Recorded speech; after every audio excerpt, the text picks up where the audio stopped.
Happy New Year 2022, everyone. New Year's resolutions have always been my favorite holiday tradition. I just love the idea of getting a clean slate, a fresh start, a time when you say, I'm going to break my bad habits and replace them with good habits. I'm going to start doing something new and different that I've been wanting to do. Obviously, we can make resolutions at any time, but since this is the traditional time to do it, let's do it. That's the purpose of this video, is to encourage you to do so if you haven't, and maybe to make another one using some of James Clear's principles from his book Atomic Habits, which I'll talk about in this. I myself have made numerous different resolutions, and I'll tell you about the language-related one. That's why you're here, not to hear about other things, and I'm not going to encourage you. If you want to make other kinds of resolutions, that's fine, but I want to encourage you to make a language learning resolution because over the past couple of months in interacting with you, we've developed together this concept of polyitis. I made one video, tongue-in-cheek, polyitis treatment and diagnosis, and looked at the symptoms of this condition of wanting to learn lots of languages and preparing to do so and getting ready to do so, but sometimes having a really hard time getting started. And so the advice that I have to give you today, hopefully, if you're in that position, you're having a hard time getting started, you've made a false start, hopefully the advice that I have today will help you actually get started. And then when I tell you my own resolutions, you'll see what's sort of at the other end of the tunnel, what happens when you've learned lots of language, what kind of resolutions you need to make at that point. So I have long advocated studying languages in short, concentrated bursts of time. The time frame I reference more than any other is 15 minutes. I think the reason I hit on 15 minutes was, well, through experimentation. Back in the late 1990s, I found myself in a uniquely privileged situation to pretty much study languages all day, every day, which is what I wanted to do. And I knew I wouldn't always be able to do that. And so I wanted to do as much as I could while I could. So I just gave in to my passion and my obsession and did it with full steam ahead. And so I wanted to figure out how many different languages can I study in a day? How many languages, that means how many languages can I study in an hour? I mean, how do I break down an hour so I can productively actually learn? And I hit on 15 minutes, I think, because my main method, if it was available, has always been Simil books, which have about 100 different lessons in them. They do get progressively longer, but they're always relatively short. But you have to go through each new lesson for a couple of times to get the hang of it. And so 15 minutes is enough time to go through the new lesson, learn a new lesson, and to review some of the previous lessons, and so to make good systematic progress through a book like this. And if you do that, if you can find it in yourself to just devote 15 minutes a day, religiously, systematically, each and every single day at the same time, you can get through a book like this within a year. And that will take you from having absolutely zero knowledge to being an advanced beginner. You'll have a solid foundation. You'll know a lot. You'll have seen most of the grammar. You won't have mastered everything. You won't be literate yet. You'll have a lot to learn, but you'll have a solid foundation on which to build. 15 minutes a day is what it takes.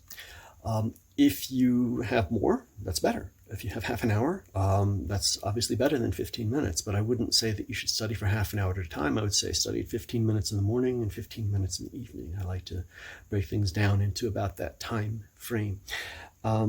So that would have been my advice to you before reading Atomic Habits, which is a huge bestseller. Doesn't need me to promote it, but doesn't mean that everybody's heard of it. It's a book about breaking habits, making habits, what it takes to really get new habits to work. And it's really invaluable. If you're at all interested in that topic, I heartily recommend that you get that and read it thoroughly.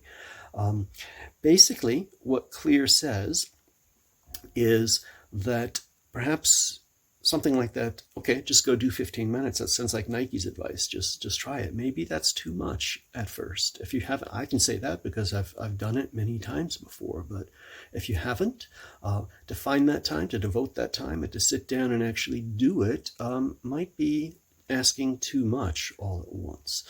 I would stand by that that's what you need to put in to do the learning, but to get into the habit of doing that, it might be too much to try to do it all at once. So what does he say? He says that you need to ease into habits by really almost ridiculously tiny baby steps. I think he gives the example of starting the habit of running. Maybe you've always hated exercising, and you had a fast metabolism when we were young, but now you're getting old and you're getting fat and you're getting flabby and you're getting out of shape. And so you say to yourself, I've got to start running. I'm gonna go run. You try to psych yourself up to, I'm gonna go running every day, 5 miles a day, 7.5 kilometers a day. I'm gonna go running every day. That's what I'm gonna do. I'm gonna do it. So you try to get yourself psyched up for it and set a start date and go out and do it. But the fact is that that's not going to work, probably. Even if you do go out the first day and try it, before you're halfway there, you'll be exhausted and you'll have to stop. And then the next day, you'll be so sore you won't be able to move. And then for the next couple of days, you'll be in serious pain. And the whole idea will just go out the window there. And maybe just sitting down and saying, okay, now I'm going to sit down and do these 15 minutes at first. If you've tried that and it hasn't worked before, you might want to consider a similar approach. I mean, what he says is that you need to ease into it with that running example by, for example, saying, well, I need running shoes. So the first step is I'm going to get my shoes out every day. At the time that I say I'm going to go running, I'm going to get my shoes out and put them out and look at them. And then ease up the habit. I mean, that's the commitment you make to yourself. Get your shoes out. And then once that becomes a habit, put them on, wear them in the house. And then once that's a habit, you can step out onto the porch and progressively walk down the driveway and to the neighbor's house and down to the end of the block. And at each stage, you can do more if you want to, but in order to keep the promise to yourself, to keep the habit, to instill the habit and get into your mind, hey, I'm the kind of person that puts on running shoes and goes out at this time of day. That's the commitment. So likewise, maybe that's what you need to do with a book like this before you actually start that learning process that does require about 15 minutes a day. Ease into the habit of getting into that. You want to do it. You're a morning person. You want to do it at 6 in the morning when you drink your coffee instead of reading a newspaper. Okay, so put this next to the coffee and the coffee cups. And when you make your coffee at 6 in the morning, get it out as your first promise and commitment to yourself. And when you drink your coffee, you hold this in your hand. And then after that becomes normal and natural and a habit, you're going to open it and look through it while you're drinking your coffee. Just you're going to read a page, and then you're ultimately going to work up to doing a lesson and a new lesson and putting in your 15 minutes a day. So I think if you ease into a habit that way, that might be if I've given you advice, if otherwise you've tried to just do it with 15 minutes a day and it hasn't worked before, try to ease into it and see if that works. So my language resolution goes back to that time when I tried to learn as many languages as I could. At the end of that time, I turned around and yes, I had successfully gone through scores of books like this. And I turned around and I said, okay, now what? To go from zero, knowing nothing, to mastering a couple of manuals and being an advanced beginner, 15 minutes a day is enough. And you can divide the hours of a day into so many 15-minute chunks and get scores of languages, foundation in them. But then you realize to go to the next level requires more commitment. To go from point A to point B, from being an advanced beginner to a low intermediate, requires more time and effort, say half an hour a day. And it's harder to divide the limited numbers of hours in a day into that. And then you go from B to C, takes an hour a day, and C to D, 2 hours a day, particularly with difficult languages. Exotic languages like Korean and Arabic, you have to put in a couple of hours a day if you want to develop reading, literary skills in languages like that.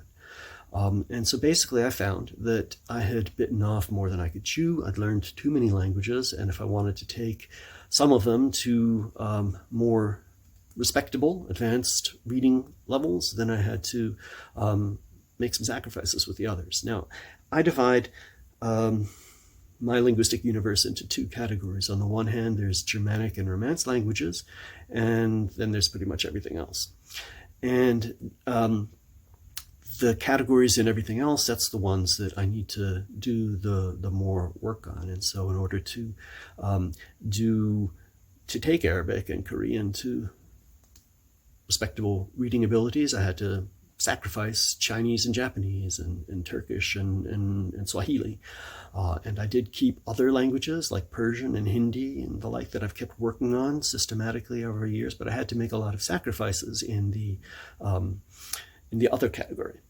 But back to the Romance and Germanic category, these are languages that are, English is both of these, my native language, and they're so similar to others. These are languages that, in some instances, such as with the medieval literary languages like Old Norse and Middle High German and Old French, I spent my graduate school years reading those. And then with the other languages, like living modern languages like Swedish and Italian and Dutch, I was able to get to that goal of being able to read a protracted literary work in them without too much effort. So these aren't things that I can sacrifice. I'm already at that goal. There's nothing to sacrifice there. They're there, but I just don't get to them anymore in the case of the medieval languages, or to them in the case of the modern ones. And that has always been a burden, something for me to try to, a conundrum. How can I solve that? How can I do something like that?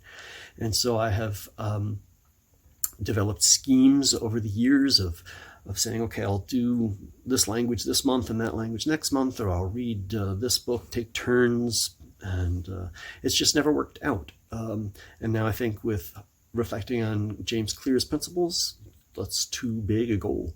And the fact is that now, because those haven't worked out, and a lot of these languages, sometimes years have gone by and I've done absolutely nothing with them, which is a crying shame. And so that's my resolution, is I am going to take on any given day 5 of these languages and read aloud in them for 3 minutes each. And that's all I have to do. And if I want to do more, I can do more. And I'm sure that I will want to often. And I'm sure that ultimately I'm going to take one of these languages out of that 5. And I'm going to say, I want to read this whole book.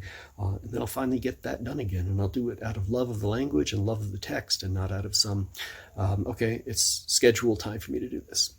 So that's my resolution, and I hope that the advice that I had on getting started will be helpful to you. And if you can get started and keep going, then hopefully you won't have to abort lots of languages, and you'll get to the point when you're able to read lots of languages sooner than I did.